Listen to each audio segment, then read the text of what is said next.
Hi again, everyone. Gary Digital Williams here on Boxing Along the Beltway. Our news and notes for this week, and not a whole lot of news this week, mostly notes this week, but we do have some news that came up early this week involving one of our Beltway boxers, one of our Beltway champions. Also, we have a preview of a card that will be at the ABC Sports Complex in Springfield, Virginia on Saturday, October 14th. And we have some tributes to give away, to give out, I should say. One of them is one that really touches me. We'll talk more about that a little bit at the end of our podcast today. Beltway Boxing News and Notes brought to you by Real-Time Pain Relief from boxers to ballerinas. For shoulder pain, the muscle strain, everything in between, Boxing Along the Beltway recommends Real-Time Pain Relief, the natural, plant-based, safe, fast, and effective ointment. And if you go to www.freepainoffer.com, buy $10 worth of Real-Time Pain Relief, you get a free $10 tube of Real-Time Pain Relief. Rub it on, the pain is gone in real time. The big news this week, as far as outside the boxing ring, involves the DC's own welterweight champion Lamont Peterson, who earlier this week vacated the WBA regular welterweight championship that he captured back in February. Now, of course, we all know that Keith Thurman is a WBA super welterweight champion. Not to be confused with the super welterweight champion, but he's the welterweight champion, but he's the super version of that championship. Whatever the heck that means, I have no idea. But Lamont Peterson back in February won a 12-round unanimous decision on February 18th against David Avaneson in Cincinnati, Ohio, that gained him the WBA regular welterweight championship. Well, Peterson thanked the WBA for the opportunity, and he didn't want to be an obstacle for the rest of the fighters in the ranking who have the objective of fighting for the belt. So I'm not exactly sure what that really means, but I think they're trying the WBA is trying to get down to one world champion in each weight class. So Peterson doing that allows Keith Thurman to be the only world champion in the welterweight division, which I guess is a good thing. Now, Peterson is scheduled to take, and this came up early this week too, in fact, within the last 24 hours or so, Peterson is scheduled to face Errol Spence on December the 16th. That'll be at the Nassau Veterans Memorial Coliseum in Uniondale, Long Island, New York. So that's the schedule right now, December 16th, Peterson versus Errol Spence. So we'll see what happens there. Peterson, of course, 35-3-1 with 17 KOs. So we'll see if that takes place coming up in December. But once again, Peterson is no longer the WBA welterweight champion of the world, regular welterweight champion of the world. Meanwhile, boxer coming up this Saturday, October 7th, and he'll be at the Bayfront Convention Center in Erie, Pennsylvania. That's, of course, Jamal Dyer out of Baltimore, Maryland. He's 3-0, 2 KOs. He'll take on Roger Blankenship, who's 1-1. And I believe he is from Cleveland, Ohio, former MMA fighter. And that'll be, I believe, a 4-round bout in Erie, Pennsylvania. So best wishes to Jamal Dyer. I think we talked about this last week, but if we didn't, just be on the safe side. Big win for Juan Eusebio Rodriguez in his bout at the 2300 Arena in Philadelphia. He did win his bout by knockout over Maynard Allison in the 6th round. So congratulations to Juan Eusebio Rodriguez. I think we talked about that last week, but just in case, I wanted to mention it again. Now we have a card coming to the ABC Sports Complex in Springfield, Virginia on Saturday, October 14th. We'll be there live providing the blow-by-blow coverage. This is a Victory Boxing Promotions card. Now, the main event is interesting. The main event is a guy by the name of Darren Williams. He is a super bantamweight who is out of Maryland. However, he has never fought in this area. He never fought anywhere in the Beltway until this coming Saturday, October 14th, where he'll take on Marquise Pierce of Newark, New Jersey, and a bout scheduled for 6 rounds. Williams is 5-0, 2 KOs. He's been fighting all of his bouts in Phoenix, Arizona. However, he has won a number of bouts as an amateur. He's fought in the Washington Golden Gloves. He's taken on the likes of Gary Antonio Russell and many others. So he has a local presence, but this is his first bout as a Beltway boxer in the Beltway area. So he'll be headlining the card. Marquise Pierce is 1-11, but he's gone the distance in his last 4 bouts. Other locals on the card, Thomas K.O. Snow will will be back in action in a 6-round contest against Stephan McIntyre, the longtime tough veteran out of Jonesboro, Georgia. Snow is 18-3 with 12 KOs, and he competes in the first time since his 8-round unanimous decision loss to Luis Orlando Del Valle. That was back in May of 2016 at the D.C. Armory in Washington, D.C. McIntyre is coming off a 4-round majority draw against Cameron Springer back on July 29th in Raleigh, North Carolina. And this is actually the first draw that McIntyre has had that wasn't against a Beltway boxer. The other 3 draws on McIntyre's record, which is 2-34-4, by the way, have been against Beltway boxers. He's gone up against Mark Johns, and that has happened twice. Their draws have come up twice against Mark Johns, and Marcus Bates has a draw against him as well. And McIntyre's been a busy man. This will be his 9th bout in 2017. So he'll take on, once again, Thomas K.O. Snow. That'll be in a 6-round contest there, super bantamweight. Meanwhile, speaking of Mark the Monster Johns, he will be on this card. He's a featherweight out of Fort Washington, Maryland, by way of Philadelphia, Pennsylvania. And he'll go up against Veron Webb of North Carolina by way of Hartford, Connecticut. That bout is scheduled for 4 rounds. Johns last fought in that 4-round draw against McIntyre. That was his last bout. That was on March 25th at UDC, University District of Columbia. Meanwhile, the Bell twins are back in action. Jason and Justin Bell out of District Heights, Maryland, both super middleweights. Jason Bell will take on Terrell Hobbs of Richmond, Virginia in a 4-rounder. Bell is 2-0, 1 KO. Hobbs is making his pro debut. Now, Jason Bell's coming off that 4-round unanimous decision over George Shepard on April 29th, right back at the ABC Sports Complex. We had that card for you at the Box on the Beltway Google app for Android. On the Box on the Beltway Google app for Android. Hobbs is making a transition from mixed martial arts and also Muay Thai boxing. So this is his first actual regular boxing card that he's been on. Also, Justin Bell, who's also 2-0, 1 KO. He'll take on Ben D. Williams out of Benton Harbor, Michigan, the home of Bo Brazil. That bout is also scheduled for 4 rounds. Bell scored a first-round TKO over Eric Plummery on July 15th. That was at the Sphinx Club in D.C. And Williams is a former Michigan Golden Gloves champion, so we'll see what happens with that one. He was a Golden Glove champion a while back, so he's taking some time to make his pro debut in this one, so we'll see. But Justin Bell, once again, 2-0, 1 KO. Now, another bout's on the card. There will be a 6-round contest between undefeated Philadelphia, Pennsylvania welterweight Jerron Boots Ennis battles Silver Spring, Maryland veteran Samuel Amoako. Ennis, who is a highly touted prospect out of Philadelphia, great amateur star, lost to Gary Antoine Russell in the Olympic trials.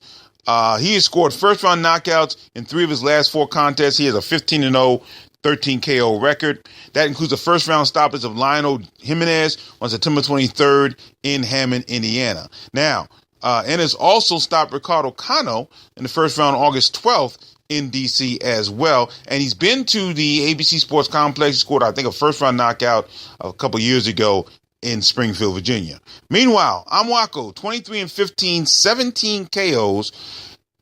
He's lost 11 in a row, and then he went back to his native Accra, Ghana. He scored 2 straight TKOs over Raymond Ansa, and in those 11 bouts that he lost, Amoako has gone to the decision in 10 of those bouts. So that could be a tough one for Jerron Ennis. I don't know if Amoako can beat Ennis, but he'll give him some rounds. No question about that. 6-round contest, he'll give him those rounds. And also on the contest, Zolt, the Phenom Dariani of Toronto, Canada, he'll take on Fabian Limo of Dar es Salaam, Tanzania, in another bout scheduled for 6 rounds. Dariani is 12-0, 11 KOs. He's fought at the ABC Sports Complex before, but he last bout was on July 29th in Charlotte, North Carolina, scored a 6-round TKO over Andre Baker. Liamo competes in the United States for the first time as a pro, and he brings a 3-bout winning streak to this contest. So we'll have more bouts for you between now and on next Saturday. And of course, we'll be live from the ABC Sports Complex on Saturday, October 14th. We hope to give you a time and what time we're going to be on the air for that card. Now, a couple of tributes, and one tribute's outside the boxing, one is inside, very much inside boxing. I'm going to start with the outside of boxing first. We lost a major voice in the world of professional wrestling this past week. His name was Lance Russell. And what Gordon Soley was as an announcer in Georgia and in Florida, what Jim Ross was in the Mid-South Territory, Louisiana, Oklahoma, before he came to even the NWA, and before he came to the WWE. Jim Ross was the man in the what is called the Mid-South Territory. Well, in the Mid-Southern Territory, which was Memphis, Tennessee primarily, but also Louisville, Kentucky, and a few other places in that area, the announcer and the voice of that wrestling territory was Lance Russell. And he was incredible. I mean, he and his longtime partner, Dave Brown, they had the longest time spent together as partners in the Memphis territory. I think they spent 32 years together before Lance moved on to what was then now World Championship Wrestling. What was then World Championship Wrestling. But Lance Russell was an integral part of that Memphis territory. And in the mid-'80s, when wrestling got to be very big because of WrestleMania and Hulk Hogan and all that, it got to a point in the D.C. area especially that you could see wrestling literally every day of the week. And on Saturday nights on a cable channel that's long since gone called FNN, Financial News Network, on Saturdays they did a sports version called FNN Score. And on Saturday nights, around, I guess, 9 o'clock or 10 o'clock in the evening, they would run what was called the CWA, which was the wrestling out of Memphis, Tennessee. And that was Lance Russell and Dave Brown. Now, again, we came a little late on it. The big names, of course, the man that he, I guess, is most connected with was Jerry the King Lawler. And Jerry Lawler tweeted out that basically, and I'm just paraphrasing, but without him, there is no me, or something along those lines. Lance Russell helped make Jerry Lawler the superstar and the Hall of Famer that he is. And you look at some of the other great wrestlers that came out of the Memphis territory, people like Austin Idol, Universal Heartthrob. Tommy Wildfire Rich was there for a long time. Eddie Hot Stuff Gilbert was there. The Fabulous Ones, Steve Kern and Stan Lane, the Midnight, I don't know if the Midnight Express were there. Bobby Eaton was there for a while. Bobby Eaton actually used to team with Coco Beware at one time. So they were there. Jim Cornette cut his teeth there in Memphis. They get visitors from the 808 territory, so Nick Bachman would come through there. Kurt Hennig would come through there every now and again. But they were a very, very big territory in Memphis, the Mid-South Coliseum in Memphis, Tennessee. And, of course, Lance Russell was there for everything. Of course, Lance Russell was also very prominent. I don't think he ever got his due of how well he handled himself during arguably the greatest feud in the history of wrestling. Some have said that. I think it's right up there with Jerry the King Lawler and the comedian Andy Kaufman. Now, if you have not seen that feud, you need to go on YouTube and find that. And just find all the different things. Andy Kaufman was an outstanding heel. Started from his wrestling women in concert and on Saturday Night Live and what have you. And then they decided to put Andy Kaufman. They wanted to do it in New York, but Vince McMahon Sr. balked against it. So Bill Apter, the legendary wrestling reporter, made a call to Jerry Lawler, brought Andy Kaufman down there, and it is some of the best talking, wrestling, everything about it was just perfect. And Lance Russell was right smack dab in the middle of that along with Dave Brown, and they were just fantastic in that. Lance Russell was just a smooth character. I wish I had a chance to really meet him, but he died this past week at the age of 91. He was a remarkable person in the business, and again, will always be known for his great work in the Mid-Southern territory in Memphis, Tennessee. So, condolences to the Russell family. I know his wife passed away, I think in the about 2012, something like that. But his wife Audrey, I think her name was. But she was a great. He was a great announcer and just did a great job. And again, look his stuff up on YouTube. Maybe some on WWE Network, but definitely look his stuff up on YouTube because he was fantastic. So our condolences to Lance Russell.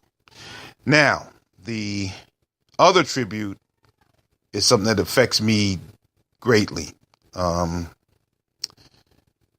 he was a remarkable man.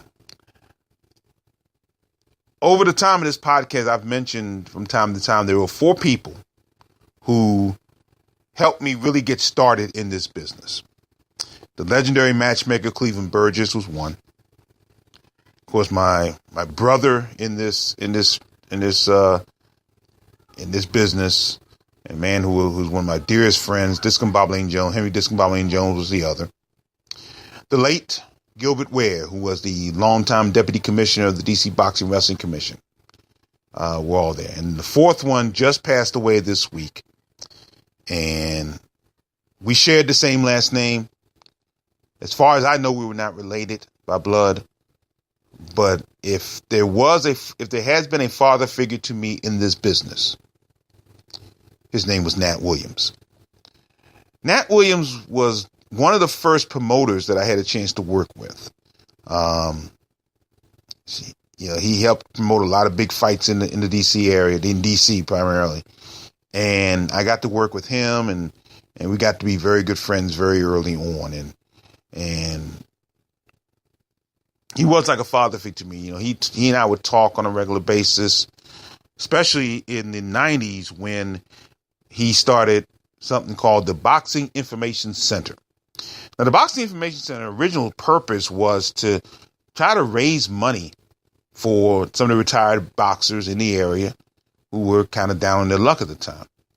And so that was the original concept of that. And we also able to promote some amateur boxing and try to get some amateur exposure and raise some money for the amateur program. And I remember we did the Mayor's Cup couple years, and also did something called the Capital Gloves. Okay. And it was a long kind of difficulty about whether or not Nat Williams could get the charter for the Washington Golden Gloves and bring that back to DC proper. That never happened, of course, but there was talk about that over the years. But in 2006, I remember the week of the Capitol Gloves, I had an interview with Nat Williams, and we had a 3-part interview, and we talked about what the Boxing Information Center was all about, what the difference was for the amateur boxing program, and why the Capitol Gloves were being formed. And I was the ring announcer for the Capitol Gloves that week. It was a 2-day tournament, if I remember serving correct. But anyway, make a long story short, on the first day of the tournament, Nat had a stroke. And I never thought he ever recovered from that stroke. And that was a tough time. And then he battled through it. He talked about, in the last year or so, we talked about resurrecting the BIC, the BIC, Boxing Information Center again, trying to get some things going. But I think Nat was really too ill to really do that on a regular basis, and no one really wanted to take over for him. And that's a shame. His funeral is tomorrow, as we record this, Saturday, October 7th. It'll be at Fort Lincoln Funeral Home and Cemetery. That's located at 3401 Bladensburg Road in Brentwood, Maryland. I used to work there, as a matter of fact. And the viewing will be from 9:30 a.m. to 10:30 a.m. Eastern Time. The graveside service will follow. Like I said, he was a father figure to me, and he was a great person. I miss him so much. And we used to talk about him, myself, and the late York Van Nixon, who has also been instrumental in the start of the Boxing Information Center. Would always have some great times being together. And I learned a lot from them. I really did. They had been in the business for a long period of time. And of course, York Van Nixon was very instrumental with the WBA over the years. But I learned a lot from them. And I'm gonna miss Nat Williams dearly. Not being able to talk to him, because he was a great, great man. I'm gonna miss him. My deepest condolences to his family. And I'm just gonna miss him. No question about that. So my condolences to the late, great Nat Williams. So that will do it here for Boxing on the Beltway Boxing News and Notes. Remember, we are brought to you by Real Time Pain Relief. Rub it on. The pain is gone in real time. Thanks so much for joining us. We'll talk more next week about the October 14th card, give you the full lineup for that card, and we'll be on the air on Saturday, October 14th from the ABC Sports Complex, Springfield, Virginia. And, of course, also October 14th, that big night at the Barclays Center in Brooklyn, New York, with Jarrett Hurd defending his title, IBF junior middleweight title against Austin Trout. So we'll talk more about that as well next week. Till then, I'm Gary Digital Williams. Thanks again for listening. And always remember to keep supporting the best boxing in the world, the boxing along the Beltway. Thanks for listening. Take care.